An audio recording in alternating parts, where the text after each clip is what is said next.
میں کوئی رئیس زادے کا بیٹا نہیں ہوں، میں ایک غیور مسلمان کا بیٹا ہوں، جس نے مجھے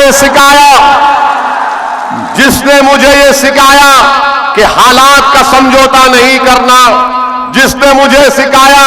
کہ سچائی کو بیان کرنا، چاہے وہ نمرود کا دربار ہو، چاہے فرعون کا دربار ہو، چاہے وقت کا حکمران یزید ہو، مگر بات اپنی سچائی سے کرنا۔ تو اب آپ کو معلوم ہو گیا کہ اب آپ گڈو جمالی کو جب ووٹ ڈالیں گے تو اپنے نیتا کے لیے ووٹ ڈالیں گے۔ کل تک گڈو جمالی آپ کے پاس آتے تھے تو کسی اور نیتا کے بارے میں آپ ان کو ایک سبتا دیتے تھے۔ آج یہ آپ کی لڑائی ہے، گڈو جمالی کی لڑائی نہیں ہے، یہ آپ کو نیتا بننے کی لڑائی ہے۔ میرے عزیز دوستوں اور بزرگوں، یہ مبارک پور کی مبارک سرزمین جہاں پر جامعۃ الاشرفیہ ہے، جو 120 سال پہلے اس کو قائم کیا گیا، جہاں پر توحید کی شمع کو روشن کیا گیا،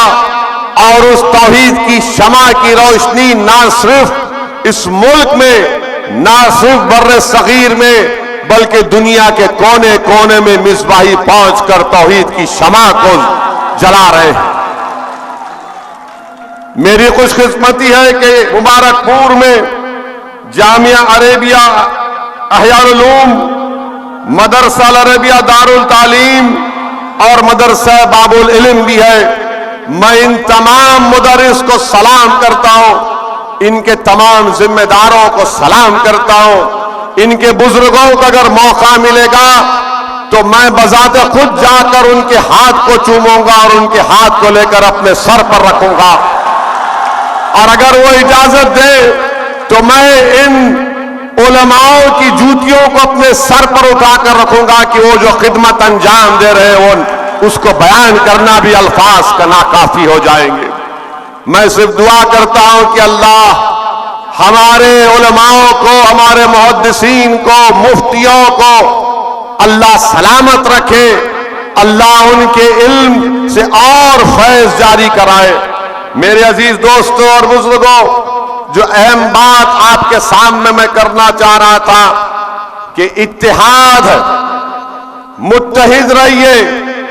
اگر گڈو جمالی کو یا مجلس کے پتیاشیوں کو کامیاب کرنا ہے تو آپ تمام کو متحد ہونا پڑے گا، اتحاد کو مضبوط کرنا پڑے گا، اور یاد رکھیے ہماری اس بات کو کہ اتحاد زندگی ہے، اتحاد زندگی ہے اور انتشار موت ہے۔ تو اتحاد زندگی دیتا ہے اور انتشار موت دیتا ہے۔ میں آپ کو یہ بتانے بھی آیا ہوں کہ اسد الدین اویسی سرزمین دکن سے ضرور آیا ہے، مگر میں کوئی اعلیٰ پریوار یا اعلیٰ خاندان یا کوئی نواب خاندان سے نکل کر نہیں آیا ہوں۔ میرے بزرگ وکالت کرتے تھے، عام آدمی تھے، محنت اور جستجو کی، قربانیاں دیں، جیل کی صحبتیں برداشت کی، ظالم حکومتوں کے ظلم کو برداشت کیا، مقابلہ کیا۔ ہم نے پولیس کے ظلم کا شکار ہوئے۔ آج اسد الدین اویسی جو تمہارے درمیان میں مبارک پور میں کھڑے ہو کر میں اپنی بات کو رکھ رہا ہوں، میرا سیاسی سفر آسان نہیں تھا، مجھے بھی جیل جانا پڑا۔ میں کوئی رئیس زادے کا بیٹا نہیں ہوں، میں ایک غیور مسلمان کا بیٹا ہوں، جس نے مجھے یہ سکھایا کہ حالات کا سمجھوتا نہیں کرنا، جس نے مجھے سکھایا کہ سچائی کو بیان کرنا، چاہے وہ نمرود کا دربار ہو، چاہے فرعون کا دربار ہو، چاہے وقت کا حکمران یزید ہو، مگر بات اپنی سچائی سے کرنا۔ یہ آج جو تمہارے سامنے دیوانہ کھڑے ہو کر بول رہا ہے، ایک نہیں 4 مرتبہ مجھے جیل کو جانے کا موقع ملا، اور ہم 5 مرتبہ حضرت پولیس کے داماد بن کر جیل میں تھے، اور حضرت پولیس نے ہم کو